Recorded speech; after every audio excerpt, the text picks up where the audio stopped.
내 생각만 옳은 것은 아니다. 이런 주장도 있다. 이슈를 바라보는 눈을 키워드립니다. 라디오 전망대 라전법정 시간입니다. 오늘도 두 분과 함께합니다. 송하진, 이규라 변호사 어서 오십시오. 네, 안녕하세요. 네, 안녕하세요. 안녕하세요. 한 주간 잘 보내셨습니까?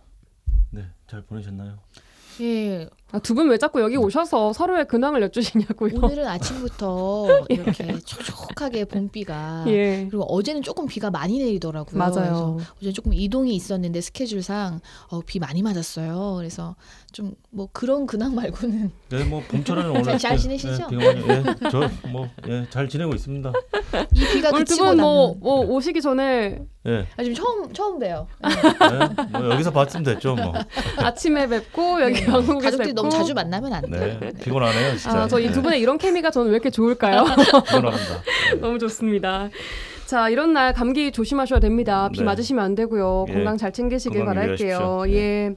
자, 오늘 화제의 판결 바로 들어가 보도록 하죠. 오늘은 미중 관세 전쟁에서 발생하고 있는 불법 우회 수출 문제를 좀 보려고 합니다. 자, 미국과 중국의 관세 전쟁이 정말 총성 없는 전쟁 수준입니다. 그런데 우리나라를 통해서 이걸 불법 우회해서 수출하려고 했던 업체들이 적발됐다는 소식이 들어와 있어요. 네. 저는 일단 이 우회 수출 이 말도 좀 생소한 것 같거든요. 네. 예를 들어서 우회 수출이라는 건 어렵게 생각하지 마시고요. 중국에서 수출하는 물품이면 중국에서 발송이 시작돼야 되는 거잖아요. 예. 메이드 인 차이나 해서. 근데 뭐 예를 들어서 관세를 회피하기 위한 목적이라든지 뭐 여러 가지 무역 장애물들을 우회하기 위한 수단으로 한국에 일단 들여온 다음에 메이드 인 코리아를 찍어서 이제 한국에서 발송하는 것처럼 이렇게 수출을 하는 그런 형태를 보고 우회 수출이라고 하는 거죠. 그런 경우에는 메이드 인 코리아로 찍히는 거예요? 네, 그렇게 그렇죠. 해서 한다고 합니다. 왜냐- 그래야만 네. 진정한 목적을 달성할 수 있는 거죠. 그러니까 어허. 우회하려는 여러 가지 목적들이 있을 거 아니에요. 예. 그래서 이제 뭐 우리나라 상표를 찍어서 한다든지 맞아요. 그런 거죠. 그간에도 이제 한국을 경유해서 이렇게 우회 수출하는 행위는 빈번했다고 하거든요. 실제 관세청이 발표한 자료에 따르면은 2021년부터 2025년 올해 3월까지 총 176건, 뭐 이제 규모로는 4,675억 원 규모의 불법 우회 수출 행위를 적발했다라고 합니다. 예. 그래서 이게 이제 최근에 이런 뭐 미중 뭐 중미 이런 관세 전쟁의 여파뿐만 아니라 그 이전에도 뭐 여러 가지 이유로 어떤 특정 나라의 수출을 규제하는 경우들이 있잖아요. 예. 그럴 경우에 이제 그 나라가 자기 나라에서 생산한 것이 아니다라고 이렇게 뭐 가짜 어떤 그런 확인서 같은 거를 해서 이제 수출하는, 그러니까 우회해서 수출한다는 얘기죠. 그래서 그런 일은 좀 빈번했는데 최근 또 이제 이런 관세 전쟁이 발발하면서 이제 더 많아질 것이다라는 이제 얘기가 나오는 그러니까 거죠. 최근에만 나온 이야기는 아니에요. 그동안에도 쭉 있어 왔던 일들인데 뭐 그 주된 목적이 반덤핑 과세를 회피하기 위한 목적이거나 아니면 고관세를 피하기 위해서, 아니면 또 한국산 제품 같은 경우에는 좀 프리미엄이 있을 수 있잖아요. 메이드 인 코리아면 좀 더 예. 나을 수도 있다. 뭐 이런 경제적 이득이라든지 뭐 수출국의 뭐 기술 유출이라든지 이런 것들을 위한 목적으로 그동안 이루어졌는데, 최근에 이루어지고 있는 어떤 관세 무역 전쟁의 일환으로 이런 일들이 더 늘어날 수 있다, 이렇게 보시면 되겠습니다. 예, 그러니까 어쨌든 미국의 관세 폭탄을 피할 목적으로 중국이 우리나라를 통해서 이렇게 우회해서 수출을 하고 있다라는 거죠. 이게 네, 적발이 그렇습니다. 됐고요. 네. 자, 최근 대량으로 적발된 제품은 보니까 매트리스였습니다. 뭐 저는 뭐 작은 제품 이런 건 줄 알았는데 이게 뭐 매트리스 같은 거는 진짜 그렇죠. 어마어마한, 일단 맞아요. 양적으로도 크고 많고 이런데 중국에서 만든 매트리스가 한국산으로 위장돼서 미국으로 이제 수출이 되는 상황입니다. 네. 규모가 상당하더라고요. 앞으로 더 늘어날 수 있겠어요, 이게? 그럴 수 있죠. 그 앞으로도 중국과 미국 간의 어떤 갈등이나 대립 양상은 좀 치열해질 것으로 보이고, 지금 적발된 것만 보면은 중국인이 국내에 설립한 업체를 이용해서 중국산 매트리스 120만 개라고 합니다. 그러니까 예. 740억 원 규모인데 해당 업체 보세 창구에 반입을 해서 원산지 증명서나 수출 서류를 한국산으로 허위로 작성해서 이렇게 다시 우회 수출을 한 사례도 적발이 되고 있고, 이런 사례는 앞으로 증가할 수밖에 없는 추세라고 봐야겠죠. 그러니까 국내에 중국 업체가 한국 법인처럼 이렇게 업체를 세워놓고 네. 거기를 경유해서 네, 그런 그렇습니다. 식으로 택을 갈아서? 하기도 하고, 네. 네. 나가는 거죠. 네. 아니면 중국인이 아예 이제 국내에다가 업체를 지금 방금 말씀하신 대로 그렇게 하거나 아니면 그냥 한국에 있는 업체를 이용해서 한다거나 꼭 뭐 본인이 그러니까 꼭 중국인이 설립하지 않더라도 이제 그런 식으로 왜냐하면 지금 미국 같은 경우에 중국을 상대로 뭐 145%를 부과하겠다 뭐 이런 이야기가 나오잖아요. 예. 그래서 이게 사실상 거의 뭐 수출을 할 수 없는 정도의 관세이기 때문에 이거를 이제 우회해서 그러니까 중국산이 아닌 것으로 해서 이렇게 이제 수출을 계속하는 이런 행위들이 더 늘어날 것으로 보이는 거죠. 예, 뭐 그전에 보니까 중국이 이런 용도로 베트남, 멕시코 이런 국가들을 좀 이용했던 것 같은데 이제는 네. 이게 우리나라도 피할 수가 없게 되어버린 그렇습니다. 것 같습니다. 네. 이런 사례들이 좀 약간 반복돼서 적발될 경우에는 한국 제품을 보는 시각도 좀 달라질 것 같아요, 세계적으로. 안 좋아질 수 있죠. 저질품 그러니까 뭐 품질이 굉장히 낮은 물건들이 메이드 인 코리아로 찍혀서 이제 이렇게 유통이 되다 보면 한국 품질이 예전 같지 않다 뭐 이런 낙인이 찍힐 수도 있겠죠. 그러니까 신뢰도에도 좀 타격이 그렇습니다. 불가피할 수밖에 없을 것 같습니다. 자, 이렇게 우회 수출. 근데 반대로 우리나라 업체도 이 우회 수출을 악용하는 사례들이 있을까 싶습니다. 예컨대 뭐 중국이나 러시아에 수출이 금지된 물품을 우리나라가 다른 나라를 거쳐서 이렇게 불법으로 수출을 하는 경우들도 있습니까? 2022년에 이제 러시아가 이제 우크라이나를 침공한 이후에 이제 한국은 이제 대러 그 수출 규제를 하고 있어요. 이건 이제 어떤 국제사의 어떤 그런 기류에 이제 동조하는 부분이 있어요. 이게 이제 전쟁이다 보니까요. 예. 그러다 보니까 러시아나 이제 중국을 상대로 수출을 많이 했던 업자들이나 이런 경우에는 이제 수출에 많은 규제가 생기면서 이거를 이제 우회를 해서 이제 러시아로 가는 거지만 실제로는 러시아가 아닌 다른 나라를 가는 것처럼 그런 물품인 것처럼 이제 뭐 통과를 시킨 다음에 실제로는 러시아로 이렇게 이제 수출을 하는 이런 행위들이 실제로 많이 이제 적발이 돼가지고 그 규모도 한 뭐 180억 이상으로 적발이 됐다라고 지금 보고가 됐습니다. 예. 좀 구체적으로 말씀을 드리면은 이제 어떤 그 이제 한 무역상은 이제 말레이시아를 경유하는 등의 방식으로 해가지고 뭐 자동차랑 제트스키 같은 이런 한 51억 상당의 어떤 물품을 러시아로 불법 수출하다가 적발이 됐고요. 또 이제 중국을 경유하는 방식으로 뭐 반도체 장비를 한 17억 가까이 이제 또 러시아에 수출한 또 이런 이제 무역 그 상인도 적발이 됐습니다. 그래서 뭐 이런 부분들은 사실 이제 이 무역이라는 거는 이제 우리 일상에서 항상 일어나는 일이잖아요. 그러니까 국가 간에도 이제 항상 일어나는 일이기 때문에 이거에 대해서 서로 이렇게 뭐 관세를 부과하고 아니면은 이제 어떤 그런 수출의 규제를 피하기 위한 이런 어떤 불법적인 행위들은 계속 일어나고 있다 보니까 아예 이제 관세청에서 이제 특별 조사단을 이제 발족해서 더 이제 강화된 방침을 적용해서 대응을 하겠다라고 이제 나오고 있는 거죠. 예, 이런 단속을 강화한다고 밝혔고 적발된 업체들은 처벌은 어떻게 되는 거예요? 이거 당연히 처벌을 받아야겠죠. 처벌을 하고 뭐 어떤 제한 조치를 해야만 이런 것들을 뭐 근절할 수 있을 테니까 대무역법에 그런 근거 규정들이 있는데요. 우선은 뭐 일반적으로 승인된 국제법규에서 정한 국제평화 안전유지 이런 의무를 이행하기 위해서 필요한 경우라든지 아니면은 뭐 상당한 어떤 이유가 있을 때는 그 중개 자체를 제한하거나 물품의 수출이나 수입, 경유, 환적 이런 행위들을 모두 금지시킬 수 있는 그런 조항들도 있고요. 예. 그리고 벌칙 조항도 있습니다. 그러니까 형사처벌 조항도 있는데요. 뭐 수출, 수입, 경유, 환적, 중개 제한이나 금지 조치를 위반한다든지 아니면은 뭐 수출 허가를 받지 않고 전략 물자를 수출하거나 수출 신고하거나 아니면 거짓이나 그밖에 부정한 방법 오늘 이야기하고 있는 그런 모든 행위들을 말하겠죠. 이런 경우에는 5년 이하의 징역이나 물품 가격의 3배에 해당하는 금액 이하의 벌금에 처해질 수도 있습니다. 예, 어쨌든 뭐 잘못된 거니까요. 그래서 거기에 합당한 처벌을 꼭 받아야겠습니다. 자, 오늘 화재 판결에서는 우회 수출 관련된 소식들을 좀 다뤄봤고요. 자, 주제 토크 넘어가 보도록 하죠. 자, 지난 월요일이었습니다. 서울 관악구 봉천동에서 방화로 화재가 발생하면서 60대 남성이 방화범이 숨지고 10명이 넘는 부상자가 발생을 했습니다. 이게 아파트였는데요. 주변 사람들과 경찰이 확인한 바로는 지난 작년 추석쯤에 층간소음으로 윗집 주민과 갈등이 있었는데 그 윗집이 이번에 불이 난 집이었고요.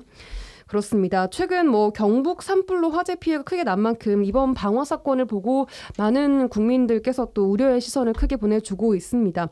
실수든 고의든 이 불을 내는 방화 범죄에 대한 이야기를 좀 해볼까 하는데 자, 오랜만에 두 분, 진짜 오랜만이네요. 네.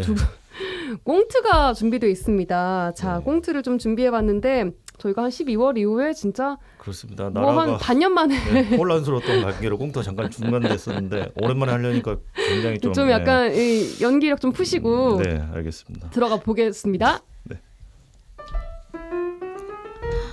우리 둘이 산에 오는 거 진짜 얼마만이야? 아, 연애 때 내가 관악산에 한번 갔다가 미끄러져가지고 발목에 금 가고 그 난리 난 이후로 나는 산은 그냥 보는 걸로 만족을 했지 뭐. 아유, 그러니까 산에 가면서 무슨 슬리퍼를 끌고 오냐고. 아유, 내가 이런 사람이랑 결혼을 했다 진짜. 아유. 어쨌든 내가 그날 이후로 준비성 하나는 철저하다고 할 정도로 변했다는 거 아니냐. 등산에는 뭐다? 뭔데? 아이, 등산에는 라면이지. 뭐야? 이거 끓여 먹는 라면 아니야? 아유, 이게 말이 돼? 여기서 어떻게 라면을 끓여 먹어? 답답하네. 라면은 끓여야 마시고 여기 천지에 마른 나무들이 있고. 뭐? 그래서 나무로 불을 떼서 여기서 라면을 끓여 먹겠다고? 진짜 이 정신이 어떻게 된 거 아니야? 그러다가 산에 큰 불 나면 큰 불 나서 난리 난 거 못 봤어? 다 안전을 생각해서 이렇게 스텐으로 된 차단막까지 준비를 해왔습니다요. 자, 이렇게 마른 나무까지를 모아서 불만 딱 붙이면 셰프가 끓인 라면에 비하겠어. 하지마. 바람 분다니까? 저기 불씨 날아가잖아. 참 답답한 상황이네요. 예. 자, 근데 하니까, 오랜만에 예, 약간 러브 모드인 것 같은데 어색하네요. 예. 뭘 또 어색하세요. 약간 어색합니다. 철없는 남편 러브 모드였습니다. 네. 자, 일단 광고 듣고 그렇게 와서 포장이 될 수 있나요? 주제 네. 이어가죠. 자, 수요일 코너 라전법정 송하진, 이결아 변호사 두 분과 함께하고 계시고요. 방금 꽁트에서 보신 것처럼 두 분은 아주 러브 모드가 낭낭한 부부십니다. 네네. 자, 오랜만에 꽁트했는데 어떠셨어요? 쉽지 않네요. 참 쉽지 않고 역시 세상에 쉬운 일은 없는 것 아니, 같습니다. 대본을 안 보고 하시던데. 그냥 평소 평소에 자, 이런 행동 하지 대본을 안 않죠. 본다는 얘기가 있어요. 자, 어쨌든 꽁트 오랜만에 이제 네. 두 분이 등산에 가셔서 등산을 하셨는데 남편분께서 좀 스윗하게 라면 네. 끓여 먹으려고 준비를 싹 해왔습니다. 라면 가지고 오셨고 뭐 차단막 스텐으로 된 거 뭐 불 안 나게 준비를 해왔지만 마른 나무를 가지고 지금 불을 때워서 라면을 먹겠다 이런 뭐 상황이었습니다. 자, 꽁트처럼 이렇게 실수로 이러다 불이 났을 때 이걸 실화라고 네. 합니다. 그렇습니다. 자, 이번 경북 산불도 성묘객이 쓰레기를 태우다가 그랬다라고 진술을 했고요. 자, 먼저 이런 경우에는 처벌부터 보겠습니다. 어떤 처벌 받게 되죠? 일단 이렇게 산불을 일으킨 경우에는 특별히 규정하는 이제 법률이 산림보호법이 있습니다. 그래서 산림보호법의 이제 53조에 이와 관련된 규정을 볼 수 있는데요. 과실로 인하여 이제 다른 사람의 산림을 태우거나 아니면 자기 소유의 산림을 태워서 공공을 위험에 빠뜨린 자는 3년 이하의 징역 또는 3천만 원 이하의 벌금을 이제 부과할 수 있다라는 이제 벌칙 규정이 있거든요. 예. 뭐 이 사건이 뭐 너무 많은 피해를 낳았기 때문에 참 의도한 건 아니죠. 당연히 의도한 실수지만, 게 아니고 예, 그리고 뭐 어떤 그러한 행위가 굉장히 이례적인 행위도 아니었을 텐데 예. 이게 아마 뭐 그때 당시에 날씨라던가 여러 가지 어떤 기후 상황과 그런 어떤 우연이 또 겹치면서 이렇게 큰 화재 산불로 이어진 것 같습니다. 어찌 되었든 뭐 이 성묘객에 대해서 뭐 지금 이 법을 적용해가지고 뭐 조사를 한다 이런 어떤 언론 보도는 뭐 명확히 나온 것은 없지만 이제 만약 이제 관련 형사처벌을 하게 되면 아마 이제 이 법 조항이 적용될 여지가 이제 크죠. 예, 이건 일단 실화의 경우고 네. 지난 월요일 봉천동 화재 사건처럼 고의로 방화를 한 범죄는 완전히 얘기가 달라지는 거 아닙니까? 네, 그렇습니다. 당연히 일부러 불을 지른 사람에게 처벌을 하는 것은 당연히 달라야 될 것이고 사실은 고의로 불을 지르는 걸 방화라고 하고 실수로 불을 지르는 건 실화라고 실화, 하잖아요. 예. 방화와 실화에 관한 처벌 규정은 형법에 다 규정이 돼 있어요. 근데 아까 앞서서 그 산림에서 실수로 불을 냈다든지 산림에서 불을 낸 경우는 산림보호법의 특별법이니까 그 규정을 적용받는 것이고 예. 일반적으로 지금 말씀하신 것처럼 서울 봉천동 화재처럼 고의로 방화를 한 범죄 사실 방화와 관련된 범죄는 여러 가지가 있습니다만 이 봉천동 화재 사건 같은 경우에는 사람이 현존하는 주거하는 건물에 방화를 한 경우잖아요. 예. 이 경우에는 지금 형법상 규정이 어떻게 되어 있냐면 사람이 주거로 사용하거나 사람이 현존하는 건조물, 기차, 전차, 자동차, 선박, 항공기 이런 것들을 불태운 자는 무기 또는 3년의 이상의 징역에 처하게 돼 있고요. 만약에 불을 그냥 질러서 사람이 다치거나 죽지 않았을 때 3년 이상의 징역이고요. 예. 상해에 이르게 한 경우에는 무기 또는 5년 이상, 그리고 사망에 이르게 한 경우에는 사형 무기 7년 이상의 징역. 굉장히 처벌수익 높죠. 사형까지 갈 수 있는. 그렇습니다. 그러니까 살인죄보다도 더 형량이 높다라고 볼 수도 있겠죠. 아하. 네. 자, 이번 화재 사건을 봤을 때 일단 아까 소개를 해드린 대로 거주자에게 앙심을 품고 방화를 한 것으로 지금 네. 추정이 되고 있습니다. 지금 어쨌든 방화를 저지른 피의자가 숨져버린 상황이기 때문에 조사가 더 이루어질 수 없다라는 게 지금 한계로 남아 있지만 어쨌든 4층에 불을 질렀는데 바로 밑층에 3층에 살던 사람이었다라는 거죠. 그 피의자가. 네. 그래서 4층에 불을 질렀고 그리고 보니까 뭐 영상 보니까 그 한 집만 지른 게 또 아니었어요. 네, 맞아요. 지금 보니까 이제 사실 그 피해자 분들이 굉장히 중상을 입어서 진술을 하실 수 없는 상황이고 또 이 일을 저지른 것으로 이제 추정되는 이제 주요 그 피의자 용의자는 네. 사망한 상황이어서 정확한 범행의 동기는 사실 알 수가 없어요. 근데 본인이 예전에 살던 그 이제 그 층간소음 갈등이 있었던 집 말고도 또 다른 곳에도 불을 놓았기 때문에 이제 그 이유에 대해서는 지금 이제 합동 감식 및 이제 수사가 본격적으로 지금 진행되고 있어서 한번 그 경과를 봐야 될 것 같습니다. 그런데 이렇게 이번 사건처럼 방화범이 사망을 한 경우에 형사적, 민사적 책임은 어떻게 되는 거예요? 그렇습니다. 이 부분이 굉장히 궁금할 수밖에 없는 건데 일단 만약에 방화범이 생존해 있다라고 했다면 예. 당연히 현주건조물 방화치사죄가 적용돼서 중형을 선고받았을 텐데 지금 범행 과정에서 지금 사망을 한 사례잖아요. 이런 경우에는 형사 절차는 더 이상 진행될 수가 없습니다. 그래서 공소권이 없기 때문에 공소권 없음 처분을 받을 것이고 예. 따라서 형사 절차는 더 이상 진행될 수가 없겠죠. 그리고 민사와 관련해서는 예. 당연히 불법 행위를 한 사람이니까 그로 인한 피해를 입은 사람들에 대해서 민사적인 손해배상 책임을 부담하잖아요. 근데 지금 이분이 사망을 했기 때문에 그런 채무도 상속이 됩니다. 그러니까 일단 상속은 돼요. 근데 상속인들 입장에서는 상속 포기나 한정 승인을 할 수 있는 방법이 있거든요. 예. 그러니까 내가 이런 채무를 떠안지 않겠다라는 의미로 상속을 포기하거나 아니면 재산이 있는 한도 내에서만 그 채무를 갚고 그 초과하는 것은 내가 받지 않겠다라고 하는 한정 승인 같은 절차를 거쳐버리면 예. 사실은 뭐 이런 부분들에 대해서 책임을 물을 수 있는 사람 자체가 없어지게 되는 결과가 되는 거죠. 그럼 피해 복구는 어떤 돈으로 해야 되는 거예요?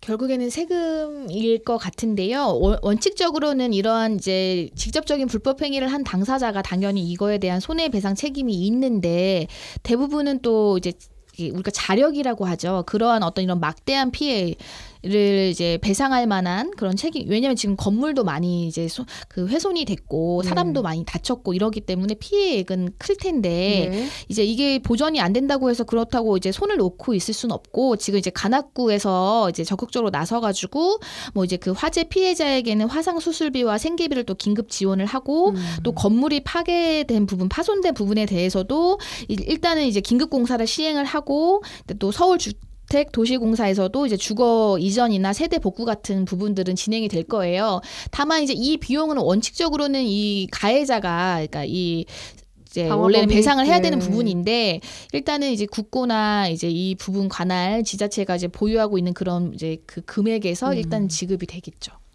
결국에는 뭐 세금으로 결국에는 모든 국민이 그렇습니다. 안게 되는 거죠. 그리고 특히 뭐 범죄 피해자 같은 경우에도 국가에서 일정 부분 유족들에게 지원을 해주는 그런 제도가 있는데 지원을 한 다음에 당연히 그 가해자에게 구상을 합니다. 근데 지금 구상을 할 가해자가 지금 사라진 상황이기 때문에 그것도 쉽지 않은 거죠. 예, 이번 뭐 사고로 4층에서 추락한 7, 80대 여성 2명이 지금 전신 화상을 입은 상황이고요. 네. 또 낙상, 연기 흡입 등 여러 명의 부상자가 또 발생을 했습니다. 자, 불을 내는 행위. 정말 해서는 안 되는 행위입니다.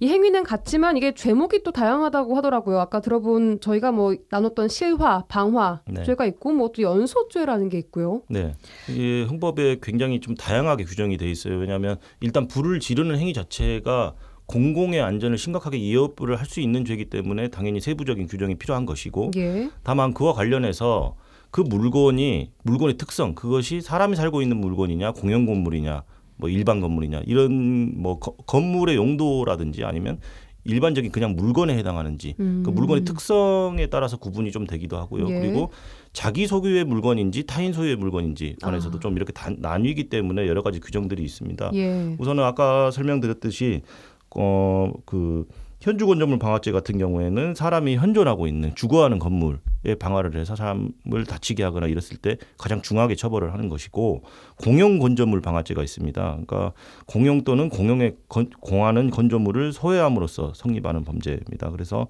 이런 경우에 또 강력하게 처벌을 하고, 예. 그리고 공용 건물도 아니고 사람이 현존하는 건물도 아닌 그냥 일반적인 건물인 경우에도 처벌하는데, 점점 이렇게 말씀드리는 순서대로 처벌 수위는 낮아지고 또 그리고 일반 건조물 같은 경우에는 또 자기 건물이거나 아니면 또 자기 일반 물건일 경우에도 처벌하는 조항이 다 별도로 있습니다. 그래요. 그리고 이제 연소라는 거는 이제 그 여기서의 한자가 조금 다른데요. 한 곳에서 일어난 불이 이웃으로 번져서 연이어 탄다라는 거예요.